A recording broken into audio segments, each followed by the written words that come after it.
You are listening to Cartoon Buffoons with Vin Forte and Mady G.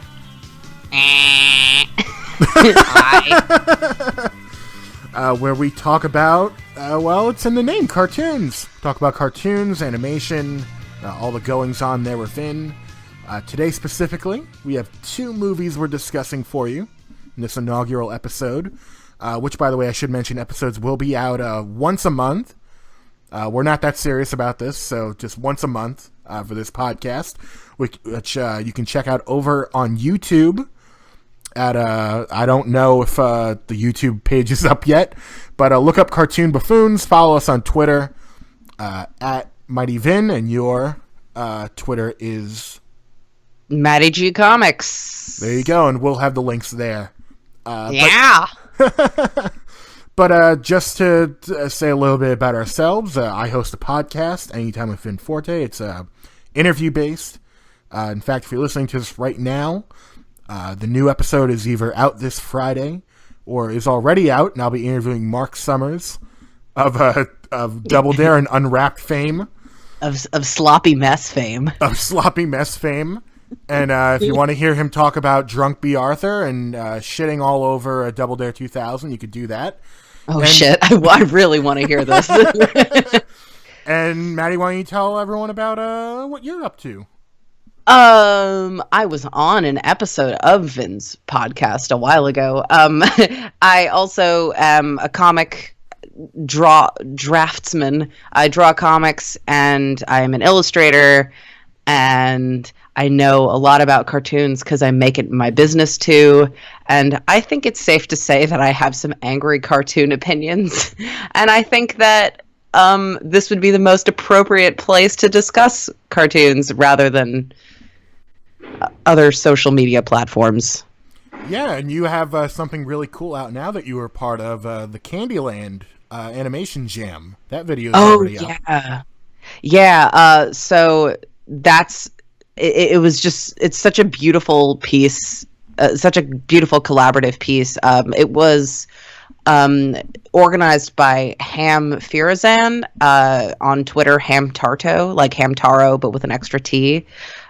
Super, super amazing animation collaboration. Got so many good folks, so many good bops. You know, we got Louis Zong in there. We got Charlie Vent. Hey, lots of good folks.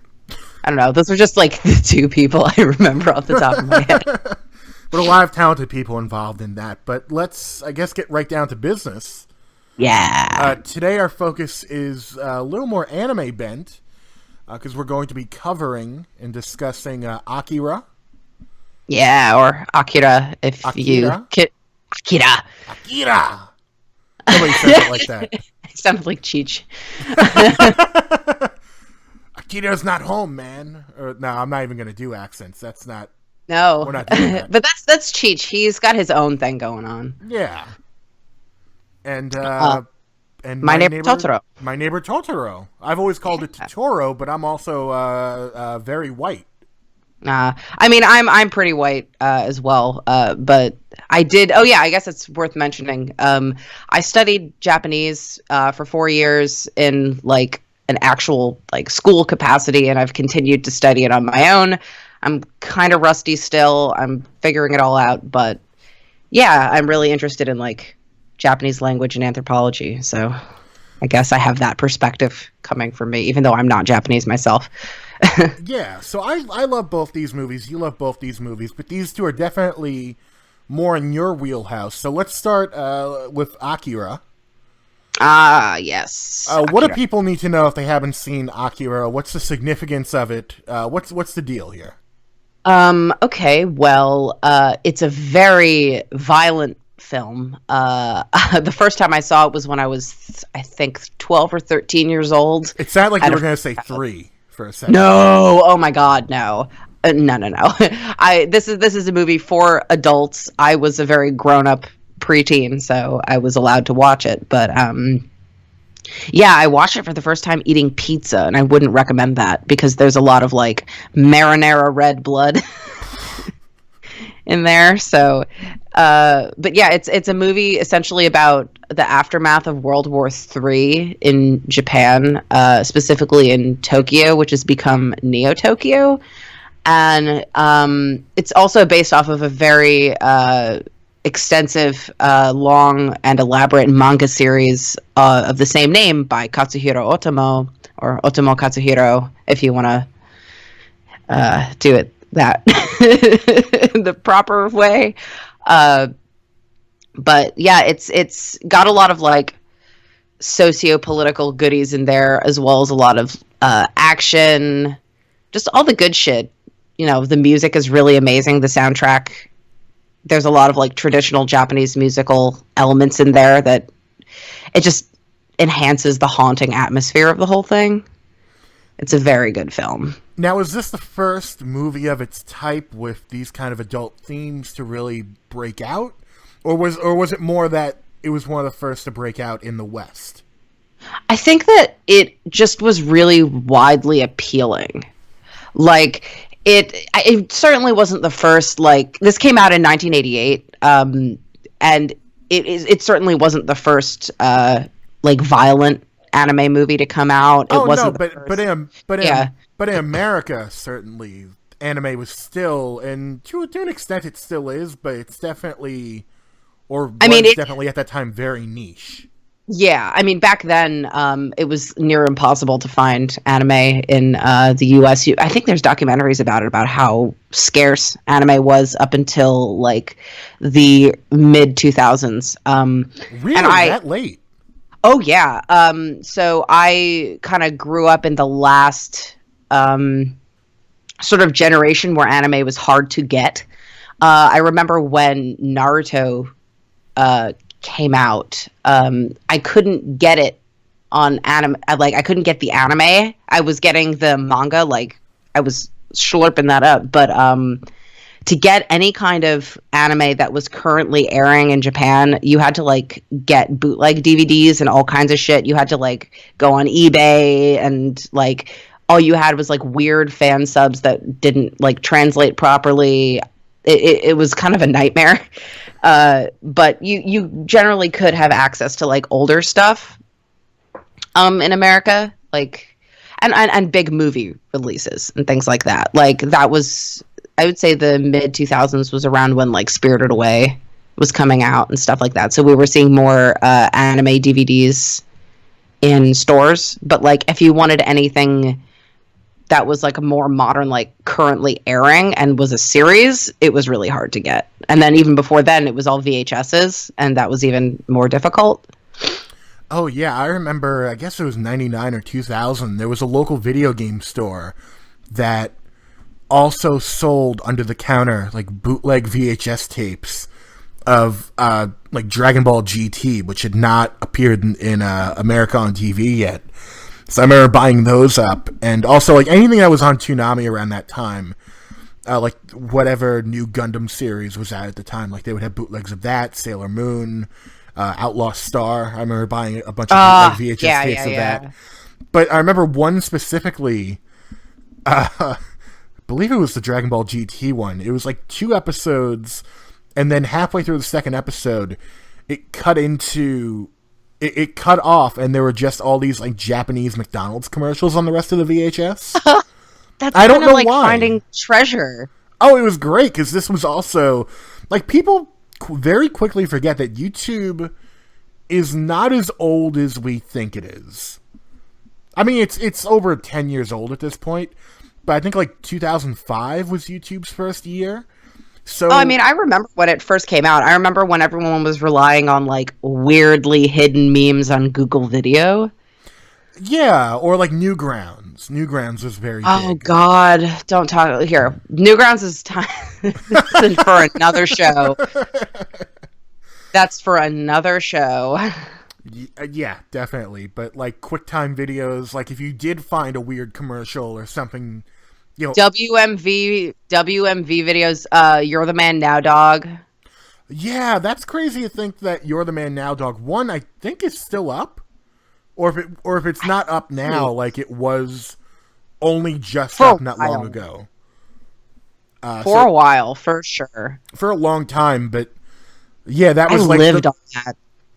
Oh, and it was only like, hey, look at this 4-second clip that I like pulled from a movie, or like a line of a song that sounds like something else. So I'm gonna put the image that corresponds with it, like in a 4-second loop. It was like memes, grandpa. It was old so good. Meme. I Sean love Connery's it. I miss the old format. grandpa meme. Old grandpa meme, Sean Connery. Exactly. Oh my god. Yeah, that's Okay. definitely a time for another day. But Yeah. I'm actually, you know what? Screw it. I'm looking up You're the Man Now Dog right now. We gotta get to the bottom of this. Well, I guess. Well, here I can bring this back into Akira Town while you're doing that. So there was a video. Oh, it's still up. It's still up. Well, what is the I know what I'm doing with the rest of my day. What is the new hotness on here? When was it last updated? April 1st, 2014. That's more recent than I would have expected. Yeah, let me hit a random one. Let me see what comes up. I'm afraid. Okay, let's see. But here, while you're doing that, it's a cowbell meme. Really? Yeah. Really? Yep.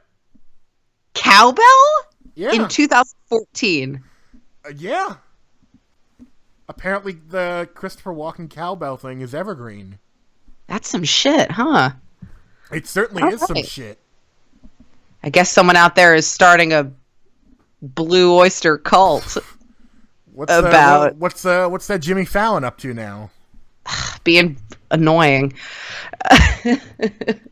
We of course send our condolences to Jimmy Fallon and his whole we do. Oh yeah, that's right. Holy shit, I forgot. He had like a tragedy. Oh man, yeah. Condolences to Jimmy Fallon. I'm still butthurt at you, but wait, whoa. Why are you butthurt? I mean, look, he's not my brand of comedy, but like, why are you butthurt at Jimmy Fallon? Political reasons, but we can. Ooh, I don't know. You're gonna have to tell me this off mic. I don't know what's. Oh, it's just the whole. Yeah, no, it's just like to put it simply, it's the whole sort of like humanizing. Okay, yeah. Humanizing. I blocked that out, so I completely forgot. Yeah, it's just I haven't really gotten over that, just because it bothers me. But I mean, now tie this back to Akira, smart guy. Well, okay. Let's see. Well, I can tie You're the Man Now Dog to Akira. Yes. So, one of the things I remember was a very common sort of meme on You're the Man Now Dog was the Daft Punk Harder, Better, Faster, Stronger song. And that would be in a lot of little page things. And Kanye West did his song Stronger using that song as a sample, and his music video for that song was heavily inspired by Akira. Man, you just fucking Kevin Bacon that shit right now. Yep, there we are. Now we're back. But yeah, I mean, if you're into Kanye and you've seen that video, then you're already kind of halfway there. Now, because he reenacts it. He like reenacts good chunks of the film. Now, I'm big into The Simpsons, and I only recently saw the Bart Kira. See, and you like project. That when you messaged me that when you like linked me to Bart Kira, I was floored because that had been out since, well, I mean, it was started in about 2012, and I was one of the first artists involved with it, which was exciting. What was the part? What did you draw for it? I did well, everyone does like 5-page or so chunks, and I did this while I was like 19 in college, and it was a chunk where Kay, I believe, well, I forget, I don't know as much about The Simpsons, but I just know the Akira characters. So, like, it was the scene where Kay and Kaneda are, like, escaping from the, like, the soldiers, and they're running after them, so they're going down into the sewer. And that's the part that I got to draw. Oh, very nice. Yeah. It's still up online, so people can go check that out. A lot of amazing artists took part, and it's organized originally by James Harvey, who's a really good friend of mine, and probably like the most skilled draftsman and cartoonist and illustrator that I know, and I admire him so much. he's also he acts tough, but he's a really sweet guy. Nice. Now, I should also preface this entire podcast, which I should have done before, with the fact that while we may discuss the plots of these movies and these cartoons going forward, that please don't get annoyed if we just completely jump around and mainly focus on like the art style and the influence. It's about cultural significance. Sorry to cut you off. It's about cultural significance and artistic merit and how the movies make us feel. It's not about the plot. We're not trying to give you we're not like breaking down the plot of Akira for you. Like, go to Wikipedia, go watch the damn movie. Yeah, watch Akira. It's everywhere. Go watch the movie, see if you agree with what we have to say. If you don't, would love to hear how you feel, within the proper channels. And yeah. The proper write us a letter. You write us a letter, send us a telegram. Oh man. What I mean is don't spam our Twitter pages like, hey, you have bad cartoon opinions and I'm mad at you. Like, hey, just like come at us with a sense of conversation. Yeah. That's what I mean. Yeah, and speaking of it, well, there's actually no segue for this, but the idea of New Tokyo in Akira seems like something that has really grown since then. Like, that was the first, or I guess I should be asking you, was that the first movie to really popularize this idea of like Neo Tokyo, or this sort of like futuristic present? Well, I'm pretty sure it came before Blade Runner, yeah? Yeah, that's true. I'm an idiot. Yeah, so I wouldn't be surprised. Like, I mean, you have stuff like Ghost in the Shell too, and Akira, and all kinds of stuff. Not to cut you off, but I think that's more what I was thinking of. That like Ghost in the Shell has a big influence from Akira. Yeah, I mean that's totally possible. Like Katsuhiro Otomo, like that his manga. I think that the manga probably had more influence than the movie, at least in Japan. Where I think that the movie might have had more influence in the U.S. I think, because manga is such a deeply, like, it's so deeply ingrained in Japanese culture. Like, comics and things like that are taken much more seriously in Japan overall than in America. I mean, some might argue there's always exceptions to every rule, but I think that the written material has more inspiration has been drawn from the written material in Japan than in the US. And what of the actual style of Akira? Like, what do you make of that style and its influence? I mean, one of the things that really pops out to me is, I know that when I was watching it, it was the first anime film I had personally ever seen where the mouths weren't flapping. Like, the flaps were like synced to the actual Japanese words, which made the English dub kind of weird, but it was, I don't know, kind of charming, because you could, like, when they synced up, they worked really well, but when they didn't, it was kind of funny, kind of like the old like kung fu movie kind of thing. Because in most anime, like, you have the mouth flaps, so the mouth sort of makes those basic like I'm talking motions. Yeah, almost. I've seen like an older cartoons and anime of that style. It's almost like, this is probably a bad way of putting it, but like Flash animation almost. I mean, Flash. I see. That's also for another show where I think that Flash isn't so much about it being Flash and more about how the artist uses it. Right, but you know what I'm getting at, right? That whole like 1-2 step like mouth movement thing.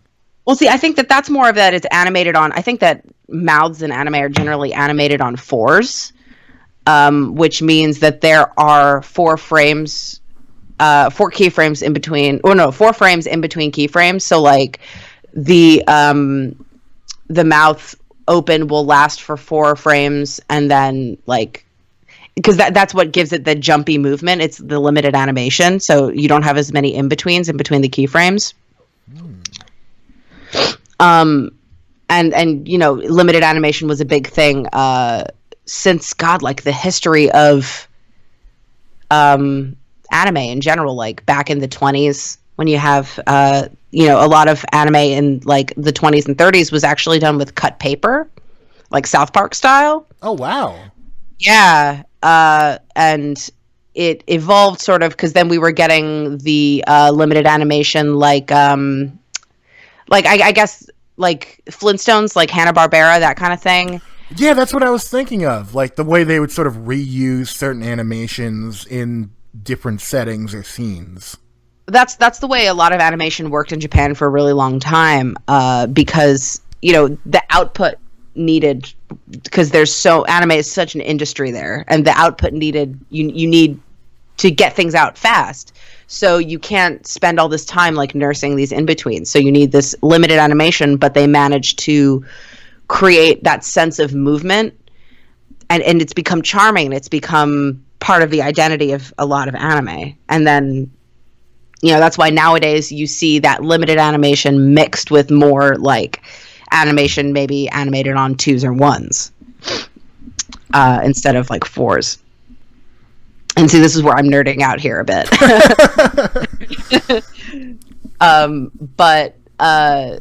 But then that brings us back to Akira, where a lot of that movie was just done on 1s. Like you can look at it and the animation is like really smooth.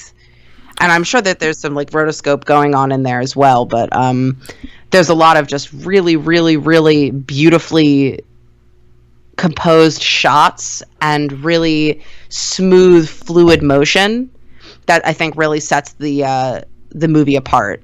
Where I think when you look at Akira visually compared to some of the other movies of that time, the animation quality is really, really high quality.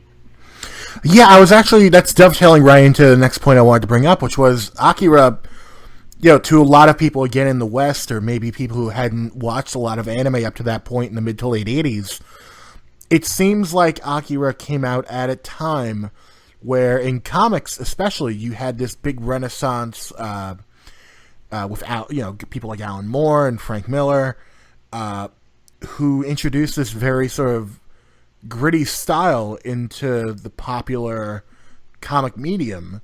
I think Akira sort of, I'm not going to say it rode that wave, because that makes it sound like it was sort of like an opportunistic thing, but I think it just so happened to coincide with that in the West, and I think it reaped a lot of benefits from that. And I'm wondering if you see any parallels between its popularity in the West and in America, and with a lot of the comics that were coming out at that time.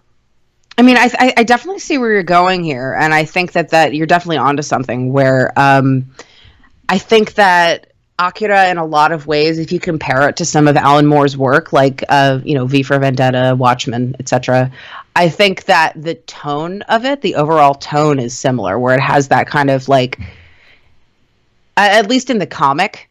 In the movie, I think there's a little bit more whimsical dialogue, but I think it like marries that gritty comic atmosphere that was really popular at the time, as well as that like 80s action movie kind of thing. And I think that it was just sort of the perfect storm of aesthetics for the time. And then it still holds up so beautifully and so well nowadays too. So, they did something right. And then also, while we're on this, because I think we should probably move to Totoro soon, because we've given Akira a lot of our time here. I think we need to mention that there are 2 dubs of Akira, 2 English dubs. Yeah, one was in the late 80s, and the other one was way more recent, like 2003? Yeah, it was in the early 2000s, and I would say there's definitely a opinionated divide there about which dub is better. The old dub is, here are my opinions on this. So the old dub, I think, is funny. It's got that classic like 80s cartoon feel. I think the voice actor for Kaneda was one of the old like Teenage Mutant Ninja Turtles guys. And so I think that, if you're into TMNT, you're gonna like that one more, because you're gonna recognize your boy in there. But I really like the newer one, because it was the one that I first saw. It was on my friend had like the special edition like DVD of it, and it's not the one that most people like in America when the movie was new grew up with, but I think that it fits the characters more, and I think that it definitely benefits. It doesn't take you out of the story as much. It feels like it fits better. Yeah, definitely. I think it comes down to the first dub has that sort of classic anime dub charm. Yeah. And the new one is more like, let's make this really, really, like, by the books and accurate. Even though one thing I do really appreciate about it, and we can use this to actually segue into Totoro, is that they used voice actors. They didn't use actors and actresses like movie actors. And I think it really benefits from that. And I think that a lot of, if we move over to Ghibli films now, a lot of the modern Ghibli films, when they're dubbed in English, people just use actors. And I think sometimes it works, and then sometimes you can tell that, like, these people don't know how to act without their bodies. Yeah, that's definitely a great point. And I like that you want to segue into Ghibli films, because our next film is My Neighbor Totoro, which we will be talking about right after this break. Yeah. Come back, please. Or not. I mean, you could save it for later. It's a long podcast. We'll be right back.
All right, and we are back.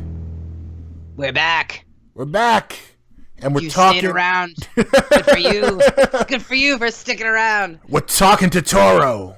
We're talking Totoro. It sounds Italian at that point. It's like, hey, we're talking to Totoro. We're talking I don't even know what that was. We're talking to Totoro. Hey. Yeah. All right. So My pal Totoro, my neighbor Totoro's coming over. We're going to talk to him. He's going to make some gabagool. Oh, Jesus. All right. So, Totoro, really early Ghibli film. I'm not sure if it's the first one. I don't know, but it's the one that all of the title cards reference. So whenever you see the Ghibli title card, there's Totoro's big, beautiful body. Oh, he's such a big, beautiful boy. He's a big, beautiful boy. He's a magical boy, a perfect boy.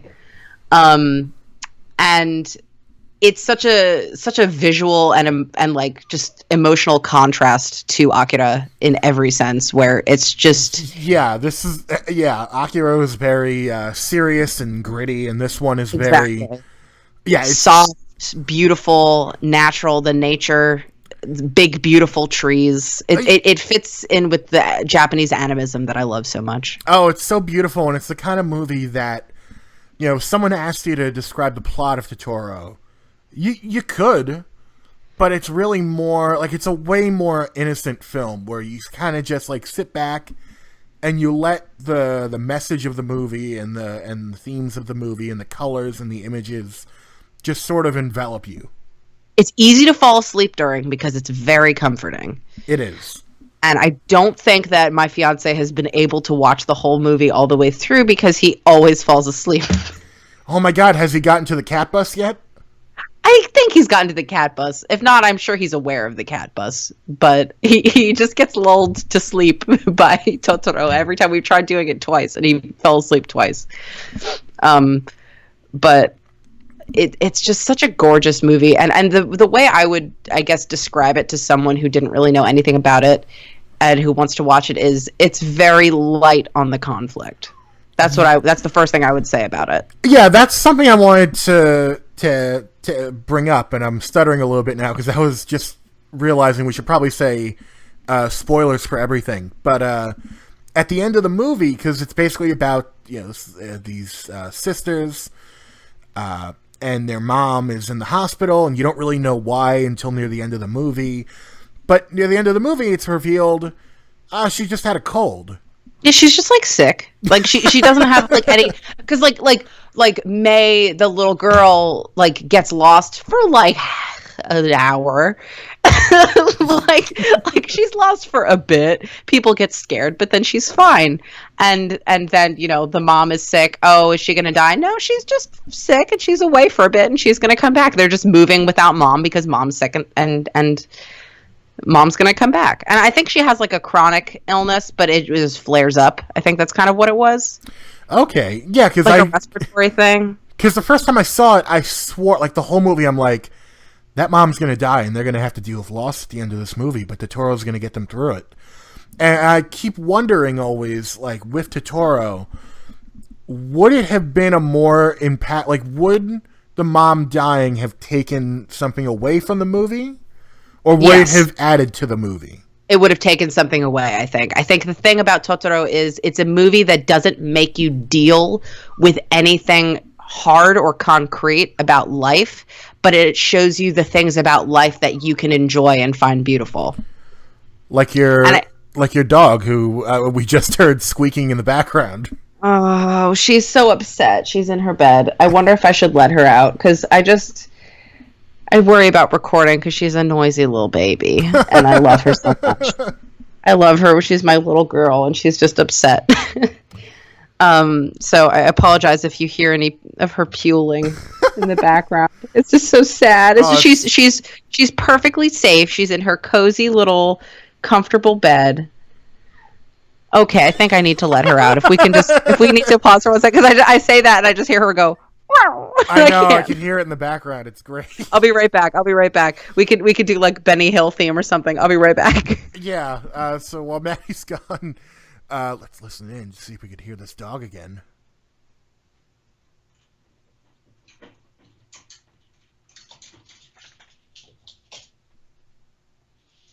Oh, I can hear I could hear her little paws running around. Okay, she's out. She's near me. I heard her little paws running around on the hardwood floor. Oh yeah, she's the skittering like. She's my little Totoro. Ah. She's like the middle one, the medium one. Because you know how there's the three ones? There's the little white one, and then there's the little medium kind of like gray one that's kind of energetic. And then you have the big daddy boy.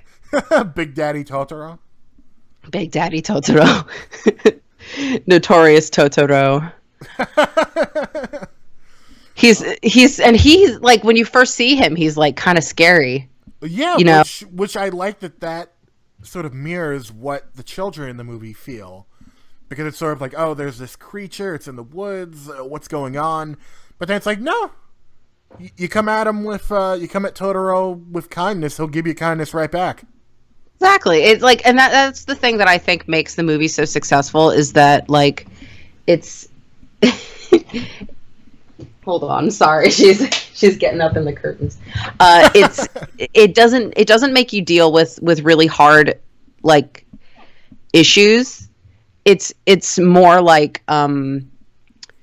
more about exploration and finding magic in nature and everyday things and finding your own magic. And like, even before Totoro even makes an appearance, we have that with the soot sprites, which then make an appearance again in Spirited Away. Yeah, Spirited Away is definitely, I mean, that's a whole other movie, but there was a whole period of time in, I guess, the early 2000s where a lot of those movies were getting this second wind in America because they were being re-released, and they were getting these, even today, they get like pretty amazing voice dubs for it. Like, I remember seeing, I think it was Kiki's Delivery Service in the theater, and I believe that had Phil Hartman in it, who I'm a really big fan of. Oh yeah, he played Gigi. Yeah. He played the cat. He was so good. He was really good. Because, yeah, I think that, at least for me in my life, I remember the catalyst being Spirited Away getting the wide theatrical release. Yeah, that was definitely a big deal. Because I was able to watch it in the small town I grew up in, and that was a big deal. Was that when Disney started distributing them? I think so. Maybe it was right before then, but I know it was... I was really young, I remember. Do you know who originally distributed Totoro in America? No, who? Do you know? I believe it was Troma. Are you kidding me? It was Troma? Let me double check that, because I believe that's what I had heard. Let me, That would be wild. That would be absolutely buck fucking wild. I guess that kind of connects it to Akira then, in a way, where, considering Troma's usual output. Yeah, well, I think people forget. Yeah, I'm looking at it right now. The first thing that comes up is like a forum thread from 2006 of someone being baffled that Troma did My Neighbor Totoro. That's really crazy. That's nuts. It was their indie subsidiary, 50th Street Films, because that I know a few people who work. 50th Street Films. Oh my god, I didn't know that was part of Troma. Yeah, and that's honestly, I think, how they make a lot of their revenue is it's about like getting rights to a lot of these foreign films and distributing them in America. Crazy. I had no clue that 50th Street was part of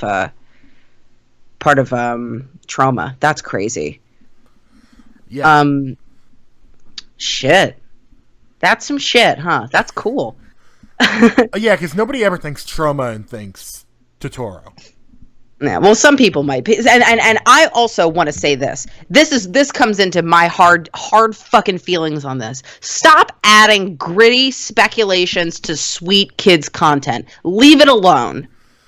Yeah, it's like Totoro's the devil, and all the girls are dead. It's like, hey, guess what? No, he's not. Guess what? He's not. Guess what? He's just another yokai, and the fucking movie's about friendly ass yokai. He's a big floofy monster, but he's a nice monster. Exactly. No, because it's about, and also, like, if you know anything about like yokai and like Japanese spirits and Japanese creatures and things like that, sometimes they're cut and dry as like evil and good, but there's like an ambiguity about it where they're like people, where there's not. usually like a clear evil motivation or a clear like good motivation or whatever, you know? Now, what does yokai mean? I don't know like the official, like literal, super literal translation, but generally what it is it's like spirits and ghosts and supernatural creatures in Japan. Okay. And it comes from the concept of animism within Shinto Buddhism, of that everything has a spirit inside it, or everything has its own sort of, not necessarily like soul, but its own thing about it. Like it's got its own personality, and you know, including inanimate objects and man-made things. So it just fits a lot with like Japanese sensibilities of you know, taking care of things and showing things the respect that, you know, they've been made, they exist in nature. We need to show them the respect that they deserve. Okay. And yeah, it's something that I'm really interested in. I have a lot of books on it. It's just really fascinating. Like animism in Japanese culture is really, really, really neat. And, you know, I would say it's definitely worth researching. And it's a theme that comes up in a lot of Ghibli movies. Like Spirited Away is all about yokai. 100%. Oh, absolutely. And going back to Ghibli, I was thinking... Ghibli, actually. Oh, Ghibli. I always say Ghibli. Yeah, I know. You want to think Ghibli, and I wonder why that, like... Because Ghibli, at first blush, sounds wrong. But it's right, because if you look at the katakana, like the Japanese like writing for it, it's Djibouti. So, you know, it makes sense. But the spelling is weird. I don't know why we have a G and not like a J. Because just Jiburi, Djibouti, would be fine. But I don't know.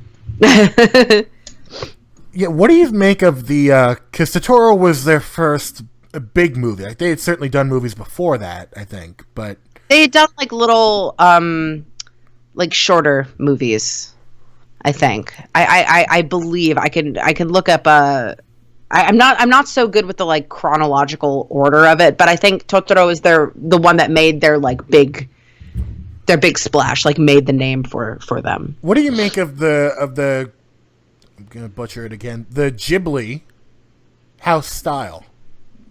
I think it's really beautiful. I think that there's a difference between Ghibli films and Miyazaki films, though, and I think that that's something that people tend to overlook, because there are films like Pompoko that are done by different... I'm blanking on his name. I'm going to look it up right now because I feel awful misremembering, because he's just as big. Yeah, Isao Takahata.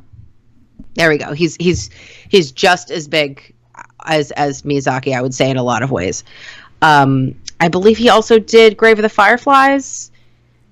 I could be wrong, but he, you know, there's multiple directors under Ghibli. Oh yeah, there's Hayao still Miyazaki's one dude. Yeah. Oh yeah, there's still this. Yeah, I was just about to say, there's still this idea that some people have that Ghibli, and it certainly, you know, is the house that Miyazaki built, but you know, he is the guy, but yeah, he's not the only guy.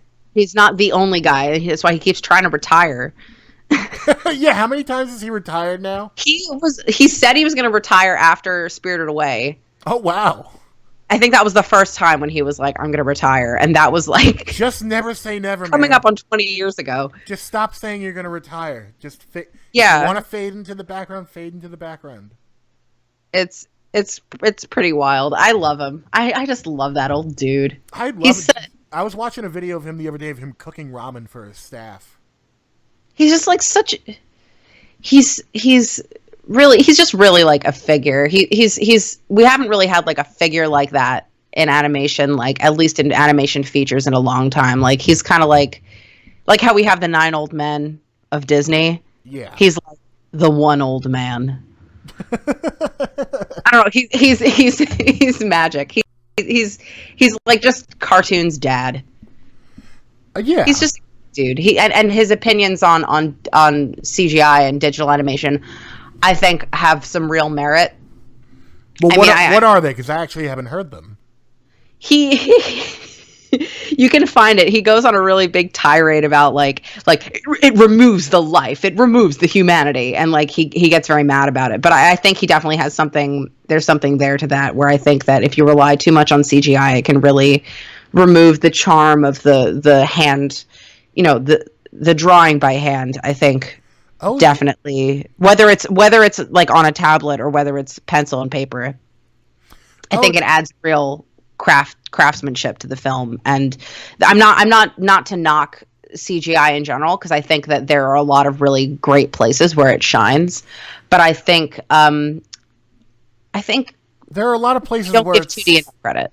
Yeah, like there are a lot of places where, like, now if you want to use something CGI, you can do a very detailed product where, in terms of the detail, it's pretty one-to-one with animation. Like, you can do some pretty impressive stuff. But I remember watching, like, one of my favorite cartoons, like a lot of people here in America, is the Batman the Animated Series from the 90s.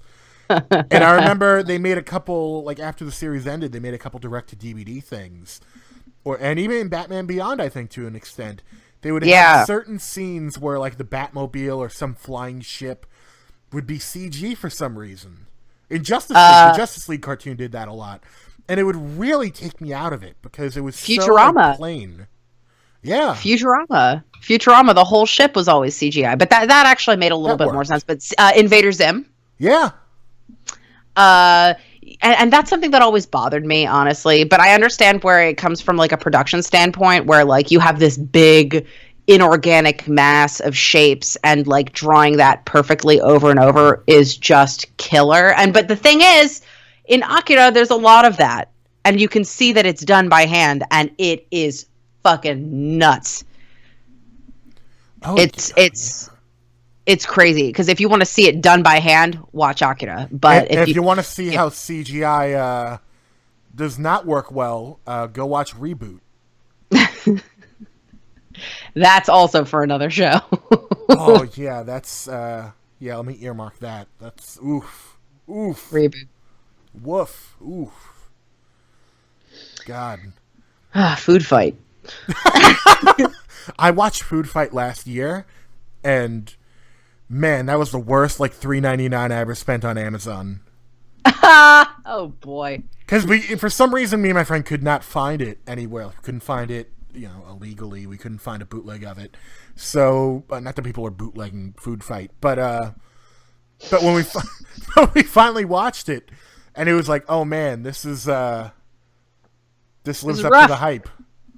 It's rough.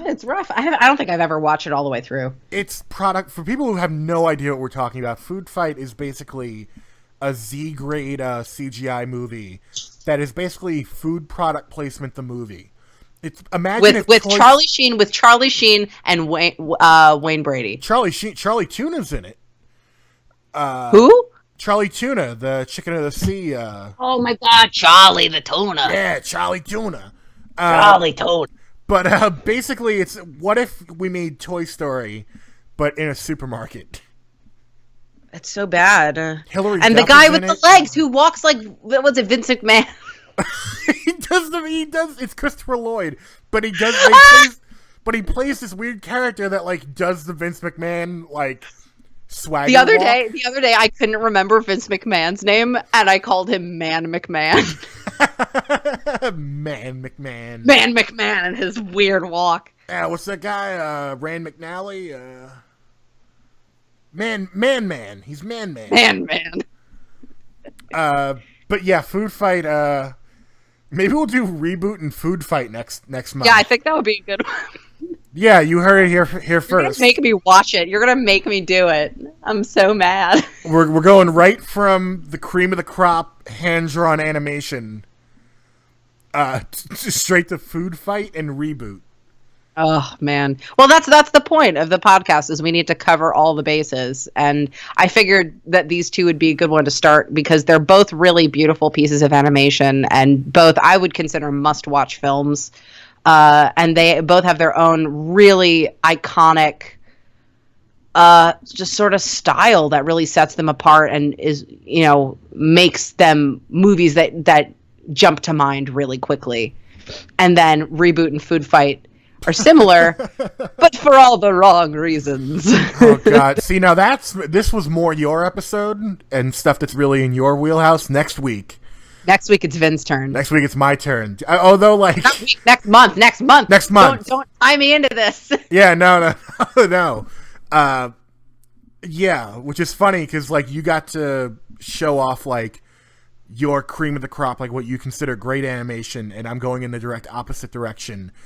Like if we were going with my cream of the crop, for the record, it would be like 50s and 60s, like Tom and Jerry, like Tex Avery kind of stuff. Well, like you said, this is my cream of the crop. This is what I consider to be iconic animation. My cream of the crop, honestly, and I think that we should do an entire episode on this, is just Satoshi Kon's work in general. And also we got to do Fantastic Planet. We got to do Rock and Rule. These are all. I mean, if you're listening right now and you hear these names, watch these films because we're gonna spoil the shit out of them. Yeah, go watch Rockadoodle or whatever that was. Rock and Rule, not Rockadoodle, not Rockadoodle. We do a whole episode on Don Bluth's weird shit Don Bluth was on, but Rock and Rule, a Canadian film. Some would argue it's a furry film. I wouldn't. I think it's amazing. I think it's. I mean, fuck. It's got like Iggy Pop and Lou Reed and the guy from Cheap Trick. I forgot his name off the top of my head. And Deborah Harry. It's just good. It's a good like rock musical with like weird. It works well with Akira. Actually, you know what? We can leave you with. If you like Akira, watch Rock and Rule. If you like Totoro, watch Kiki's Delivery Service. Yeah. There we go. That works. Recommendations. We'll leave with some recommendations because I think I'm just looking at the timestamp right now, and it's a pretty hefty boy. Yeah, we're definitely coming up on an hour, so I think that's where we're going to leave off for the month of November, year of our Lord 2017. Next month, December, where we do Mr. Magoo's Christmas Carol. Oh God! Oh man, it's not animation, but it's great to be back. I've seen that movie so many times. Oh man, this is not animation, but I would love to cover the Mr. Magoo Leslie Nielsen movie. We'll do like a once a year podcast is the Magoo cast. Or every Christmas we yell about Mr. Magoo. Oh man, I have so many Mr. Magoo stories, which is a weird sentence to say. Well, me too, though. That's what's fucked up. Well, because in college, here, save it for the Magoo cast. Well, in college, my journalism professor, his dad created Mr. Magoo. What? Yeah, Millard Kaufman. He helped create Mr. Magoo. Oh. And a true vision of a man. Yeah. Mr. Magoo, a very old man, Mr. Magoo's dad. Yeah, and apparently the way my professor described it was my dad, he created Mr. Magoo, and everyone in the class was like, oh. And then he goes, he hated it. He doesn't like to talk about it. It's because it's not good. It's charming. It's not good. Yeah, exactly. Okay. Now that we've just like run this into the dust.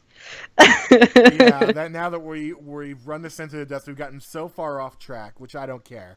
I don't give a shit. Listen to us talk about these fucking drawings and pictures. But on that note, my name has been Forte. My name's Mady G. You can find me on Twitter at MightyVin. You can find me on Twitter at Mady G Comics. And we Mady G. There you go. And we will see you back here in the middle of next month, December, for more Cartoon Buffoons. See ya.